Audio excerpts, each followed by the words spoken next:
el podcast en el que las y los líderes hablan sobre lo que casi nunca suelen decir sobre su éxito. Cacareando el huevo. ¿Qué tal, amigos? ¿Cómo están? Pues bienvenidos a su podcast Cacareando el huevo, conducido por Gabriela Medina y su servidor Félix Ramírez. Mi querida Gaby, pues dinos quién es nuestro invitado especial el día de hoy. Pues estamos muy emocionados porque esta ocasión, José Carlos Dosal Montero, que es director general de 1i, que es una empresa de Grupo Santillana, viene a cacarear con nosotros en esta ocasión y platicarnos qué pasa dentro de una organización, qué se tiene que cacarear, qué ha hecho en su vida como líder, cómo ha llegado hasta este camino. Pero bueno, no me adelanto, vamos a ir poco a poco y platicaremos esta tarde de eso. Perfecto. Pues bienvenido, José Carlos, un placer tenerte aquí con nuestros amigos en este podcast Cacareando el Huevo. Y platícanos un poco de tu trayectoria, cómo empieza José Carlos, porque sabemos que es director general de una empresa muy, muy importante, 1i, que es parte del grupo Santillana. Pero ¿cómo empieza José Carlos? ¿Cómo llega hasta ahí? Muy bien. Bueno, pues primero muchas gracias por invitarme. Vamos a tratar de platicar un poquito con ustedes y con la audiencia, pues respecto a eso, ¿no? Un poco la trayectoria y un poco qué ha pasado con 1i, qué es 1i, porque seguramente mucha gente no ha escuchado ni siquiera el nombre, ¿no? Pues nada, yo soy licenciado en Administración de Empresas y Mercadotecnia por la Universidad Panamericana. Posteriormente tuve la oportunidad de estudiar en el IPADE, Alta Dirección de Empresa, y bueno, llevo en Grupo Santillana ya casi 28 años. Esto quiere decir que ha sido mi único trabajo. Muy bien. Muy interesante. No he estado en otra parte. De hecho, empecé a trabajar para Grupo Santillana, pues creo que a los 22 años. Y empecé a trabajar desde antes de terminar la universidad. Me faltaban 3-4 meses para acabar la universidad cuando tuve la oportunidad de que me entrevistaran. Me pidieron que estaban buscando en la bolsa de trabajo de la universidad alguien que vendiera libros en inglés, escuela por escuela. Órale. Y dije, como que no estudié para vender libros. Pero bueno, fui a la entrevista. Me contaron que había que vender libros. Era un sueldo bastante atractivo para alguien que todavía estaba en la universidad y que tenía 21, 22 años de edad. Y dije, pues bueno, voy a entrar a ver qué pasa. Y voy a entrar a Santillana en lo que encuentro otra cosa. Eso fue lo primero que ahí te quedaste. Y 30 años después todavía no lo encuentra, pero... Exacto.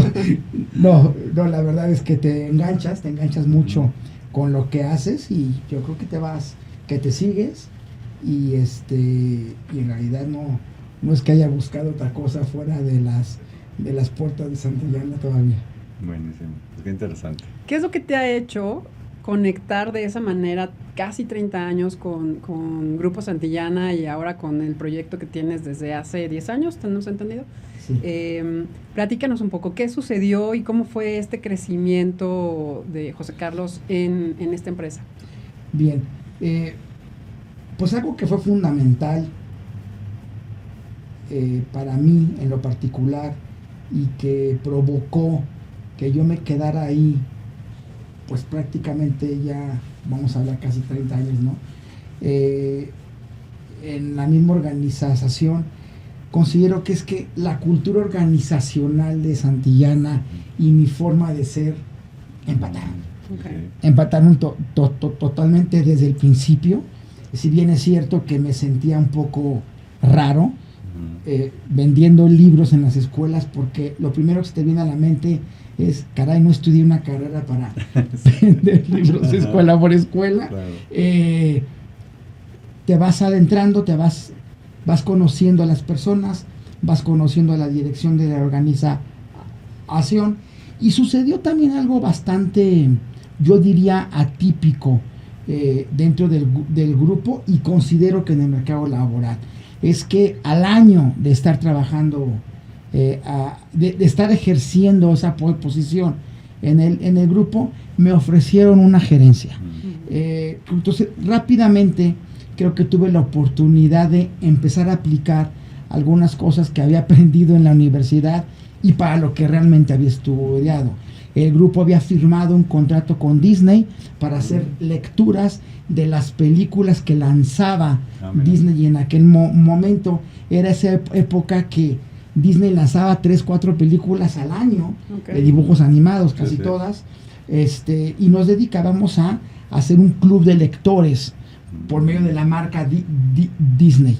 Y me toca colaborar con el departamento de marketing de Disney para generar todo este club de lectura, y ahí es donde empiezo también a entender un poco más el mundo de la lectura, el mundo de los libros, qué pasa con el marketing de una empresa tan potente como Disney. Y así es como pues voy creciendo en la empresa, pero después me doy cuenta que lo verdaderamente importante para el grupo y donde estaba el core business de nosotros estaba en las escuelas. Como saben, y como creo que la mayoría de las personas lo han escuchado, Santillana es libro de texto. Y creo que la mayoría de nosotros nos tocó estudiar con un libro de texto de Santillana, y nosotros vivíamos para el libro de texto, por el libro de texto, a causa del libro de texto, y todo estaba enfocado a ello. Y a los 2 o 3 años, pues reviro hacia el mundo educativo, digámoslo así, y me engancho en la división que había empezado, ¿no? En Richmond, que era pues, una empresa que se dedica a hacer programas de inglés para alumnos desde preescolar hasta bachillerato. Tomo la gerencia de marketing y empiezo a entender mucho más y mucho mejor el mundo educativo de las escuelas privadas en México. 3 años después, me cambio ahora sí a lo que era la empresa importante del grupo, que es Editorial Santillana, propiamente. Y me convierto en el gerente de ventas en la zona occidente del país, que era la gerencia más importante que tenía Santillana en aquel entonces. Y la dirijo 3 años más o menos la gerencia, aprendiéndome también un catálogo bastante extenso que tenía y que tiene Santillana en aquel entonces. ¿Está bien que siga contando mi historia? Sí, por favor. Okay. Es que a lo mejor me seguí de filo. No, estamos aquí para hablar de ti. Sí. Para cacarear contigo. Gracias. Posteriormente recibo una propuesta muy interesante por parte de la dirección del grupo, que era hacerme cargo de una editorial pequeña que tenía Grupo Santillana, que se llamaba Editorial Nuevo México. Eso a mí me resultaba un poquito así como, híjole, irme en una editorial pequeña que se conoce poco, y lo pensé muchísimo porque sentía que era como ahora irme a un equipo de segunda división, ¿me explico?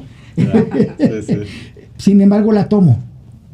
Tomo la propuesta y creo que ha sido la posición en la que más he aprendido en toda mi carrera profesional. ¿Por qué? Porque era hacerme cargo totalmente de una editorial pequeña. Como escuela fue magnífico porque con mi propio departamento editorial, mi propio departamento de contabilidad, de ventas, etcétera, pues era hacerme cargo de eso, de una editorial pequeña, y esto te da un know-how 360 grados de lo que es una editorial de libro de texto enfocada a ello. Me permiten hacer mi propio plan editorial también, y bueno, pues me hago cargo de esto 4 años, afortunadamente con muy buenos resultados en esa época. Y después me ofrecen otra posición más. No me quería ir de acá, estaba ya muy enamorado de Nuevo México porque era como mi niño pequeño que lo vi crecer, ¿no? Pero yo también tenía que pues entender que lo fuerte y el core business estaba en Santillana. y me hacen director comercial del grupo.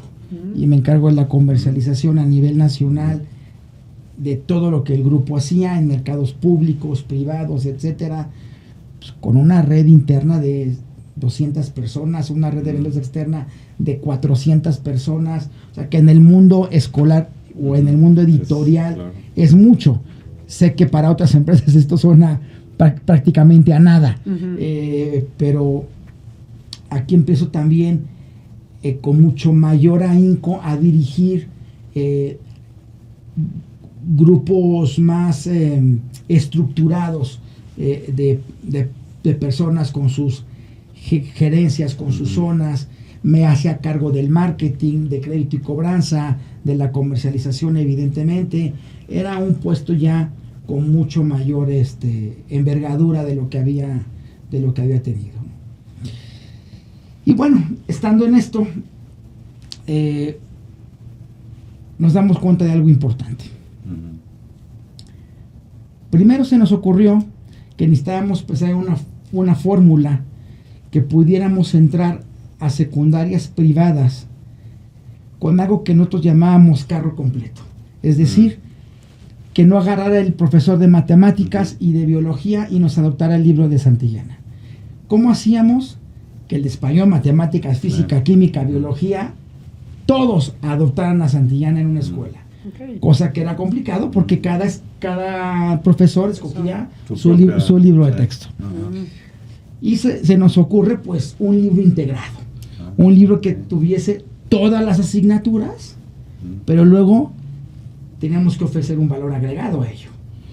Y pusimos un par de servicios por ahí alrededor, pensando en que esto podía darle un beneficio global a la escuela, no solamente al profesor en particular. Y empezamos a pensar en esta propuesta. Y cuando platico de estas características que puede llevar esta oferta, alguien me dice, tu idea ya existe. Y digo, ¿cómo que ya existe? Existe en Brasil. Bueno, yo cómo saber que existe en Brasil. Pues, sí. Claro. Bueno, a las 2 semanas yo estaba en Brasil, Okay. observando cómo se hacía eso que según yo se me había ocurrido a mí. Bueno, y se me había ocurrido a mí, creyendo yo que era inédito. Claro. Vamos a Brasil, vemos lo que hay y regreso. Y regreso de Brasil con una idea mucho más clara de lo que había que hacer. Y pienso en algo que creo que fue positivo para el futuro, que era ponerle una marca en específico a esa oferta que estábamos ofreciendo dentro de Santillana. Y ahí se nos ocurre el nombre de Uno. Es como decir todo en uno. Sí. Uno. Y cuando estoy casi cuando estamos casi por lanzar esto, recibo una instrucción un poco extraña y me dicen, espera. Vamos a hacerlo bien. Ok. Bueno, lo voy a hacer bien. No, mejor. Vamos a esperarnos un año y vamos a armar bien una propuesta verdaderamente distinta, disruptiva y, ¿por qué no? Hasta puede ser una empresa distinta en el grupo. Entonces, pues hacemos un pequeño alto en el camino y decimos, es verdad, creo que esto puede ser bastante disruptivo, diferenciador, etcétera. Formamos una incubadora interesante. Una incubadora bastante heterogénea en sus integrantes, filósofos, catedráticos, historiadores, casi de todo menos editores. Mira, pero eso lo hace muy rico, ¿no? Sí. Claro, porque si metemos editores y vamos a seguir pensando desde el libro de texto para el libro de texto por el libro de texto, y tenemos que pensar en algo diferente. Y claro, lo que pensamos es en crear una empresa de servicios educativos, ya no una empresa dedicada a generar contenido educativo analógico, claro, que es lo que hacíamos en aquel entonces, o únicamente era lo que hacíamos. Y caímos en cuenta de algo muy, muy interesante, que es entender primero que las escuelas estaban ensimismadas en un status quo tremendo. Porque el mundo educativo, cuando menos en este país, es muy poco cambiante, es muy poco innovador, es poco disruptivo y muy poco arriesgado en su quehacer diario. Cuando tú hablabas con los dueños de los colegios, te decían, no me faltan alumnos, ¿para qué le cambio? Claro. Okay. ¿Y para qué le muevo? Sí, sí. Sin embargo, nosotros sí sabíamos algo que lo tuvimos muy en claro, que fue la base con la cual construimos esta división del grupo, que era contarnos una historia por el futuro y para el futuro. Y era evidente que un día el libro de texto iba a empezar a decaer porque es un elemento total y absolutamente analógico y único. Hasta aquel entonces era el único transmisor de conocimiento entre el docente y el alumno. Sí, sí. Abre tu libro en la página 25 y lo que dice en la página 25 es lo que el maestro enseñaba. Así es, así es. Entonces, evidentemente fue, sobre todo en América Latina, un elemento que nos llevó a un éxito tremendo en los 19 países donde operamos. 19 países. Sí. Wow. Tremendo. Líderes en 18 de 19. Porque supimos realmente hacer contenido educativo con base a los programas de estudio de cada país y sobre todo adentrarnos a los gobiernos para ofrecer nuestros libros de texto que el gobierno regala en toda América Latina, incluyendo México. Hay que salirnos de ello. Una práctica nada fácil cuando tú has sido muy exitoso haciendo eso. Sobre todo, sí. Y solamente sabes hacer eso. Claro, o sea, tuviste que desmembrarte a ti mismo en cuestión pensamiento. Efectivamente. Esa es la razón por la cual no queríamos en la incubadora editores de libros de texto. Porque vamos a seguir pensando en ello. Y en el 2011 abrimos esta división y esta empresa en México, pensando en 3 grandes retos. No sé si vale la pena que me meta a características propias de... Adelante, está súper interesante. Yo te quería hacer una pregunta antes, José Carlos. Ok, claro. Porque tocas un punto bien interesante. Cómo ser disruptivo en algo que por muchos años ha funcionado, ¿no? Digamos, sí. Ha funcionado bien. Sabemos que, bueno, todo tiene un principio y un fin, pero esto ya lleva muchos años. Sí. Y eso no es nada fácil. O sea, llegar con una institución, o sea, un colegio, una escuela, y decir, oye, te traigo un nuevo producto. Los otros que te dicen, oye, pues no me interesa. Como dices tú, estamos bien. ¿Cómo lograr persuadir a esas escuelas o a esas instituciones con algo novedoso? No sé si a veces tienen como, digamos, referencias, ¿no? Del pasado de, mira, sí ha funcionado. Porque también es muy nuevo, ¿no? Entonces, ¿cómo lograr esa comunicación o esa conexión con las escuelas y convencerlas para que adquieran este producto? Bien, es interesante tu pregunta. Primero, no era nada fácil porque no había un background, no había un antecedente que te pudiera decir, lo que te estoy mostrando funciona. Correcto. Es más bien, lo que te estoy funcionando te va a traer innovación educativa.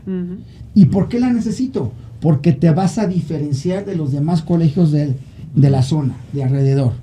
Y lo que ofrecíamos era un componente o una metodología innovadora que el colegio le pudiese contar algo diferente a los padres de familia y por ende atraer mayor matrícula, mayor alumnado, ¿no?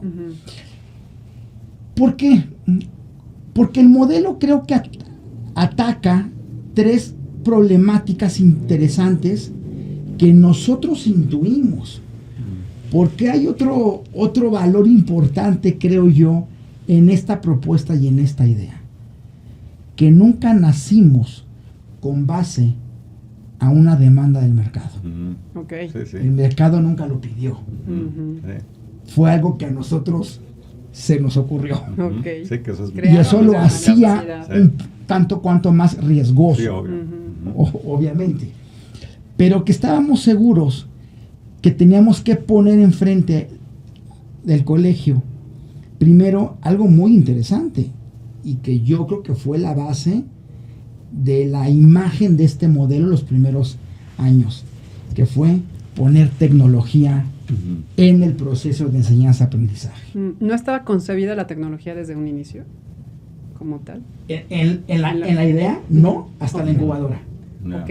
No, ahí nace la idea, y la primera pregunta es, ¿qué quiere decir la digitalización en la escuela? Ujú.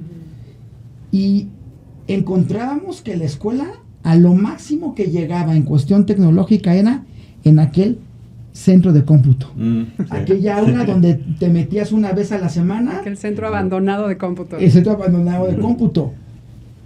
Pero que cuando el alumno se metía al salón de clases, la tecnología ya no existía. Ah. Cuando su mundo estaba totalmente digitalizado. Ok. Sí. En su casa, con los amigos, Sí, el sí, sí. celular, el no sé qué. Tal cual. ¿Esto qué podía traer o tener consigo? Mayor atracción, hacer contenidos mucho más atractivos Ujú. para el alumno que algo totalmente analógico Ya. o impreso en un libro. Entendiendo algo importante. No podíamos poner un elemento digital en la plataforma si hacía exactamente la misma función que en el papel. Ok. Ujú. No te puedo poner una imagen del cuerpo humano solamente en digital Ujú. Claro. o en un PDF. Eso no suma. Ujú. Pero si el alumno puede observar la comida, cómo entra por el cuerpo, cómo se va descomponiendo, Ujú. y entiende qué sucede con los alimentos de manera visual, digitalizada, Ujú. cuál es todo el proceso del aparato digestivo, evidentemente el aprendizaje es mucho más rápido y más eficiente. Y más atractivo. Y ¿no? más Sí, atractivo. Totalmente. De manera interactiva, la palabra que estaba Sí, buscando. sí, sí. Exacto, sí que puedes tú. Claro. Ajá. Y eso fue lo primero que teníamos que tener en claro, con algo muy importante. Para poder hacer eso, los salones de clases necesitaban tecnología. Y nos hicimos una inversión importante en Ok. poner tecnología en cada aula Uf. en la que se trabajaba Ajá. el modelo. Ujú. Un Apple TV, un Ujú. AirPod Express, Ujú. un iPad para cada docente, un proyector, Ujú. todo conectado a la nube, etcétera. No, bueno, pues sí llegaron a modernizar realmente y romper, ¿no? Todo a lo ese que tema. había, ¿no? Claro. Entonces, ese fue un escalón muy importante Ujú. y una base muy importante para el modelo. Segundo, los sistemas de evaluación. Ah, ok.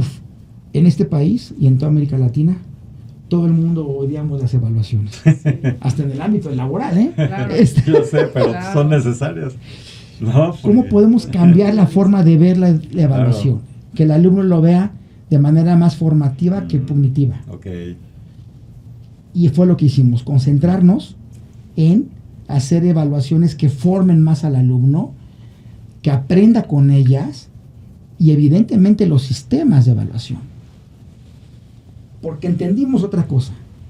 La única forma de hacerle ver a las escuelas que nuestro modelo funcionaba era por medio de un sistema de evaluación que nos dijera si íbamos bien Claro. o íbamos mal. Ujú. Con otra cosa interesante. Nos aliamos con 2 o 3 empresas externas para que ellas hicieran la evaluación. De Ok. tal manera que eso le iba a dar mayor credibilidad al Sí, sí, resultado, más objetividad, porque entonces claro. no íbamos a ser juez y Sí, parte Sí, sí, totalmente. de ello, ¿no? Ujú. Entonces, bueno. Y por último, ayudarle a la escuela en su estructura de planificación pedagógica, no para que el alumno aprenda lo que dice la currícula nacional, Ujú. sino en cómo le brinda herramientas y habilidades que vayan de acuerdo al siglo XXI Ujú. y que salgan de la escuela con un pensamiento mucho más Vanguardista. En ello, ¿no? Entonces, bueno, así es como empieza esta gran aventura en la que tenemos ya 13 años. Wow, José Carlos, y en esta enorme aventura y gran éxito que han tenido al lograr entender lo que estaba sucediendo en el mercado, quizá no era una necesidad que literalmente ya conociera el mercado, pero que el entorno, las tendencias ya gritaban que sí se necesitaba, entonces fueron capaces de ver esta necesidad con este equipo interdisciplinario. Desde tu rol como líder, ¿qué significó integrar a tanto talento, a tanta gente, y cómo lograste crear una narrativa, quizá en equipo, pero vamos, finalmente desde tu óptica como líder, que pudiera encantar a los demás, ¿no? Que los invitara a seguir con esta locura al principio que tuviste, que aunque dicen por ahí, ¿no?, que ya no hay nada que se pueda inventar en el mundo, pero son estas burbujas que si tú de repente la agarras, están por todos lados. Pero ¿cuál fue tu rol, ¿no?, de integrador? Yo creo que algo, Claro. y en relación con lo que dices, Gaby, y también con la pregunta, es esta idea de agrupar a especialistas en otras áreas y no necesariamente editores. Claro. Creo que ese es un gran tino, un gran acierto. Sí. Digo, y ahorita me recuerdo cuando leí la biografía de Steve Jobs, ¿no?, el creador de Apple. Es lo que hacía él. O sea, reunía a los especialistas, no necesariamente en tecnología, sino el especialista en Educación. o en cristales especiales para que duraran más, o el especialista en física de no sé qué, o sea, nada que ver, pero eso se me hace muy interesante. Y platícanos un poco más de esto que dice Gaby, como líder, ¿cómo integraste? ¿Cómo integraste, sí, a esos equipos, o esas personas especialistas en esos campos? Bien, bueno, con la fortuna de que Grupo Santillana está presente en varios países, pues conocíamos personas de alto talento en distintas áreas. Un filósofo en Venezuela, un catedrático en Colombia, un hombre muy creativo y experto en marcas que era argentino, aunque vivía en Venezuela. Entonces era recordar un poco de estos grandes talentos que conocí durante varios años en reuniones globales del grupo. Okay. O que inclusive ellos te decían, pues conozco fulano y mengano que nos puede ayudar. Pues tráetelo. Lo necesitamos. Pues sí. Lo necesitamos. Y aquí hago un paréntesis. Evidentemente también tuve que jugar con algo que costó trabajo en un principio, que era que alguien creyera en esto. Claro. Sobre todo los directivos de Grupo Santillana, Claro. porque esto implicaba una inversión interesante en términos económicos, en términos monetarios. Entonces, pues afortunadamente nos dan la confianza y nos dicen, sale, armen el juguete que quieren. Sí. Y empezamos con este grupo interdisciplinario que sabíamos, Gaby, y creo que tu cuestionamiento, tu pregunta es muy, muy, muy buena. ¿Con qué narrativa sales a contar algo que no existe para que crean en ti? Exacto. Sí. Hubo varias bases de la narrativa, pero recuerdo una interesante o muy buena, que es: todas las industrias están yendo hacia allá, menos el mundo educativo en México. Nos tenemos que subir a esto, porque si no es hoy, será en cualquier otro momento. Y sabíamos nosotros que si no lo hacíamos nosotros en ese momento, alguien más lo iba a hacer. Y un poco era contar en las escuelas: súbete a esta idea con nosotros, no te vas a arrepentir. Y salíamos a contar una idea, porque cuando nos decían, a ver, enséñame la plataforma, enséñame los libros, no hay nada. Sí, o sea, ¿qué vendes, es una no? idea. O sea, vendías ideas. Sí. El primer año fue una idea, evidentemente.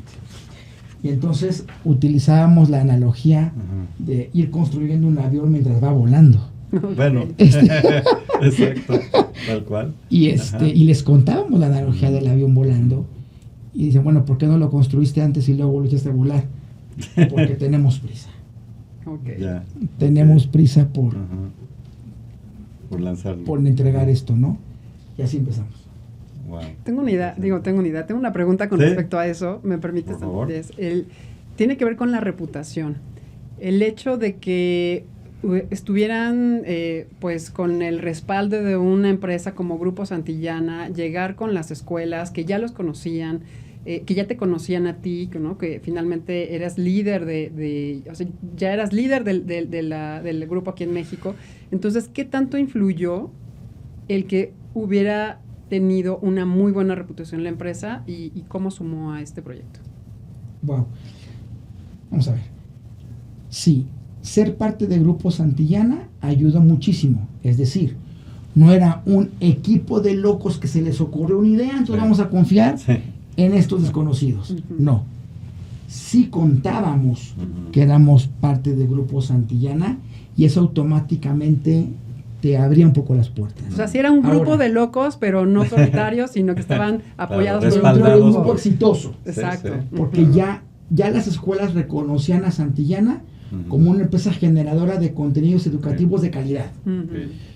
Ahora, las personas no influían en nada. Ujú. Éramos un equipo total y absolutamente nuevo en Santillana, Ok. excepto yo. Ok. Ujú. Y yo no era tan conocido en las escuelas tampoco. Mm.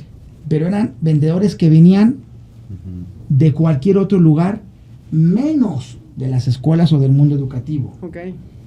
con un perfil distinto al vendedor del libro de texto, Ujú. con editores Ujú. distintos acostumbrados a editar libros de texto. Traíamos editores de revistas, Ok. Ok. editores de periódico, Ajá. etcétera. Evidentemente traíamos también gente que sabe de educación, no puede ser Ujú. contenido educativo sobre educación. Claro. Pero yo creo que esa base de ser parte del Grupo Santillana fue fundamental. Más allá, insisto, de que creían en personas en particular. Ujú. Ok, interesante. El otro día veía un video porque me metí al site de uno y me pareció muy, muy interesante. Y hablan de pedagogía sólida y pedagogía líquida, ¿no? Bien. Y dije, mira qué interesante. Y esto de pedagogía líquida, que son, al menos yo lo comprendí como los soft skills, ¿no?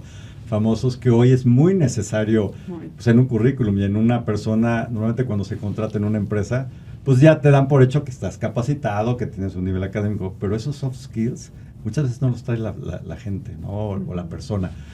¿Cómo vieron que eso era importante sobre todo para inculcárselo a los niños, ¿no? Desde primaria o antes inclusive. Bien, buena Ujú. pregunta. Vamos a ver. Me parece que tanto las escuelas como las empresas que nos dedicamos a hacer contenido educativo hemos puesto la mirada en las habilidades cognitivas de los estudiantes. Correcto. ¿Cómo saben más? ¿Cómo aprenden Ujú. mejor matemáticas, Sí. gramática, ciencias, etcétera? Evidentemente es importante.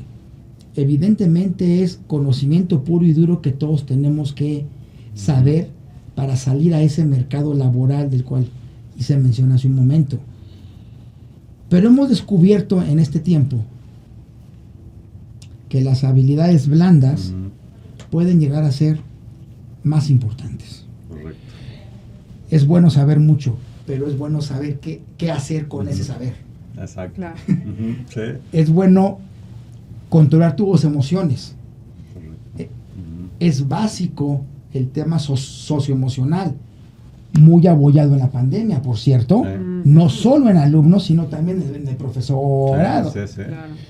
Y ahora nos vemos obligados a desarrollar habilidades de este tipo: liderazgo, Sí. comunicación, control de tus emociones, empatía, Empatía, trabajo claro. en equipo, Totalmente. que Ujú. resultan fundamentales para el éxito de cada persona. Lo hemos denominado internamente pedagogía líquida, Sí, Ok. sí, sí. Me llamó la atención. y es un término creado en uno, Ujú. porque decimos que lo sólido ya está puesto en la escuela. Sí. Agarra un recipiente Ujú. y ponle, por favor, rocas, piedras. Ujú. Esas son las matemáticas, Ujú. la biología, la física y la química. Ujú. Y ya no cabe una piedra más. Ujú. Ok. ¿Por qué? Porque no hay más tiempo escolar. La escuela tiene el tiempo que tiene, tiene los horarios que tiene. Sí. ¿Cómo logramos meter entre las asignaturas el desarrollo de este tipo de habilidades? Le ponemos pedagogía líquida, que entre en ese mismo recipiente de manera líquida entre las rocas. Claro. De tal manera que, por ejemplo, la observación que hacemos de los alumnos en el recreo es fundamental. Yo no sé realmente si un alumno es racista en el salón de clases, Claro. porque tiene cierto comportamiento. Sí. Eso lo voy a observar cuando yo observe su conducta en el recreo. Es su vida más social, ¿no? Es su vida más social. Entre Sí, los que se sienta compañeros, observado, además. claro. Exactamente. Ujú. Sí. Y por medio del recreo y por otras actividades extracurriculares que voy metiendo entre las asignaturas, voy comprendiendo la personalidad de cada estudiante y cómo le puedo ayudar de manera particular. Buenísimo. Qué maravilla. No, bueno. Oye, Súper importante. qué diferencia cuando nos hacían No, bullying, bueno. ¿no? Sí. En la primaria. Ahora eso pues ya lo puedes controlar o al menos detectar inmediatamente. Por lo menos ¿no? Eso evidenciar. está maravilloso. Ujú. Efectivamente. Ujú. Y aquí hago otro paréntesis. Entran dos elementos con un tercero fundamental para conocer mejor al alumno. Hemos puesto un sistema que nos ayuda a medir en cada alumno sus intereses, sus emociones y el performance académico. No, buenísimo. Cuando combinas eso, No, estás wow. Ujú. increíble. Porque normalmente, si te gustan las matemáticas, ¿qué pasa? Eres bueno para las Sí, matemáticas. sí. Pero si no. Sí, Igual ¿no? para la historia o Sí, para sí, sí. ¿no? Otras materias que... Y ahí entran los intereses. Claro. Ujú. Aunque no siempre. Muchos estudiantes pueden ser buenos para las matemáticas, Ujú. pero no le interesan las matemáticas. Claro. Ujú. ¿Qué haces con el interés de ese estudiante? Ujú. Ujú. Que le interesa la música, Sí. pero nadie se ha dado cuenta que le Ujú. interesa la música. Sí, claro. Entonces, descubres esa característica del estudiante para poderle enseñar música. Y así combatimos algo que yo siempre lo he criticado, esa educación tan uniforme Ujú. que tienen los centros educativos Sí, sí, sí. ante todos los Sí, estudiantes. hacernos iguales, ¿no? Así es. José Carlos, a lo largo de tu trayectoria y con todo esto que han creado, ¿qué puedes detectar que deberían de haber cacareado, que tú deberías haber cacareado y que no se cacareó como debería haber sido? Ya sea en tu vida de líder, en la vida del proyecto. Wow. A ver, yo creo mucho en ciertas características que debes tener en tu trabajo, en tu vida laboral y muchas veces hasta en tu vida personal para tener éxito. No sé si necesariamente se va o se tiene que cacarear, Ujú. pero sí creo que lo permeas hacia los demás. Ujú. Un tema que tiene que ver con la dedicación. Ujú. Si tú eres dedicado en lo tuyo, pones empeño en lo tuyo, te concentras en lo tuyo, evidentemente vas a tener éxito. Casi siempre. Es más, creo que la dedicación está por encima del talento de las personas. Porque de nada te sirve ser talentoso en algo si no eres lo suficientemente dedicado. Claro. Y yo no sé si esto se debe cacarear a propósito del podcast, pero Ajá. pero que sí lo debe de permear Ujú. Ujú. hacia abajo, hacia los lados, etcétera. Soy un pleno convencido de eso. Ujú. 2, ética. Ujú. Sí. La gente cree en ti cuando eres ético Ujú. y tienes la facultad de dirigir un equipo con ética en todo momento. Y esa es una base también fundamental en los equipos de trabajo. Ujú. Tercero, hacer del ambiente, del lugar donde trabajas, algo divertido. Ok. Si no nos divertimos con lo que hacemos, Pues sí, híjole, nos Qué aburrimos. No lo aburrido, qué disfrutamos. aburrido. No lo disfrutamos, ¿no? Ajá. Y dejas de pensar en Sí. cosas nuevas y dejas Claro. de buscar el por aquí y el por allá. Sí. Y Claro. Y cuando escuchas primero a un tipo hablando de que las rocas son las asignaturas y el líquido es de que todos nos reímos y no digas eso, y luego te das cuenta ¿Qué puede ser? Claro. que puede ser, Ujú. y que entiendes mejor lo que es una pedagogía líquida o habilidad blanda, Sí. Ujú. pero se hace en un entorno Ujú. divertido, relajado y menos acartonado, ¿no? Ujú. Buenísimo. Y entonces, concluyendo esta parte, lo que entiendo es que es importante cacarearlo, bueno, hablar, compartir con tu equipo estos valores, que se sepan que son como elementos fundamentales para poder lograr el resultado que ustedes quieren. Sin duda, Ujú. sin duda. Ok. Y que el resultado llega por añadidura. Hombre, Ujú. si es verdad que siempre hay que tener claro hacia dónde vamos, Ujú. objetivos cualitativos Sí. y cuantitativos siempre van a ser fundamentales Ujú. en una empresa, en una organización, Sí. evidentemente. Y gracias a que Ujú. eres rentable, te permite seguir generando ideas. Sí. Las ideas implican inversión. Totalmente. Claro. No, y hoy día ya no nada más se evalúan, como dices tú, en las empresas, digo, porque a mí me tocó trabajar también en corporativos, no solo la parte de objetivos de negocio, sino Ujú. también esas habilidades blandas, ¿no? ¿Qué tanto estás comunicando con tu gente? ¿Qué tanto llevas un work-life balance, ¿no? Que ahora se llama así, ¿no? Un balance de vida adecuado, porque eso también te permite trabajar bien y dar todo lo que puedes dar. Me refiero a tener una vida privada acorde con tu pues con tu profesión o tu labor, ¿no? Pero sí, la verdad que qué interesante, José Carlos. Pues estamos llegando al final del podcast. Fueron rapidísimos estos minutos. Sí, hombre, la verdad que súper interesante. De verdad yo me quedé impresionado y bueno, Sí. la verdad es que lo que han hecho de ser disruptivos, de llegar con algo nuevo cuando no existía, me queda de verdad pues una enseñanza bien, bien interesante. No, pues gracias Sí, a de verdad, ustedes, la he pasado bien. Bueno. Perdón si hablé demasiado. No, al Y se contrario. trataba de que Eso se vinieras a trata. platicarnos. Pero, Bueno, me encantó haber platicado con ustedes y pues es un tema que me apasiona. Me encanta hablar de este proyecto, pues de esta labor tan satisfactoria Ujú. que es poder tocar en este momento 150,000 almas en México Bueno, Ujú. y poderles decir, es por aquí, es por allá, te enseño de esta manera, porque somos unos plenos convencidos de que el país necesita mucho mejor educación. totalmente. Sin Sí es verdad que con 150,000 Ujú. alumnos no vamos a cambiar México, pero sí creo que podemos poner Poco a poco. un grano de Una arena semilla, ¿no? importante. Totalmente. No, la Sin educación duda. es el eje del progreso, sin duda, absolutamente. Efectivamente. Pues muchas gracias nuevamente, José Carlos. A ustedes, Gracias. muchas gracias. Queridos amigos, gracias por acompañarnos en este podcast y los esperamos en el siguiente episodio de Cacareando el Huevo. Que Los sean esperamos. felices. Gracias, Carlos.